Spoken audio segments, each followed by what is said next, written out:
ഇതിപ്പോ കിണ്ണം പടയം വെച്ചതുപോലെ ആയല്ലോടാ. ആകപ്പാടെ കടവും കടപ്പടി, കൂട്ടത്തിലൊരു ഉരുപ്പടി. പോരാത്തതിന് കയ്യിലൊരു കുറിപ്പടി. ജുബേ ഒരെണ്ണം തന്നില്ലേ? ഇനി ഇത് മുഷിന് ഞാനട്ടെ അപ്പ തരാം.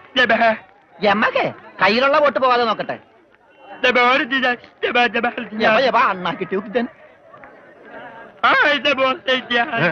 എന്താണ് ഒരു സൈഡ് വലിവ്? മുതലാളി പിടിച്ച് വലിച്ചിട്ടല്ലേ? നീ പിടിച്ച് തള്ളല്ലേ? ഓഹോ, അപ്പൊ ഇവനായിരുന്നല്ലേ ഡ്രൈവർ? അവന് വിശക്കണുണ്ടാവും മുതലാളി. പാവം, പറയാനറിയാൻ പാടില്ലല്ല. കൂടുതലൊന്നും വലിച്ച് കേറ്റായിരുന്നാ മതി. ആശാനെ, 3 ചായ, 1 പാല് കുറച്ച് വിത്തൗട്ട്. അതാർക്കാ മുതലാളി വിത്തൗട്ട്? അതിവന് ഇവിടത്തെ ചായയുടെ രസം പിടിച്ചാലേ അവൻ ദിവസവും ഇങ്ങോട്ട് തള്ളും. ആ പാലും മഞ്ഞ 2 ചായയിലേക്ക് ഇട്ടേക്കട്ടാ. അല്ല മുതലാളി, എന്താ നമ്മുടെ ഭാവി പരിപാടി? എന്ത് ഭാവി? വർത്തമാനം പറയാത്ത ഈ ഭൂതത്തിന്റെ കയ്യിലാണ് നമ്മുടെ ഭാവി.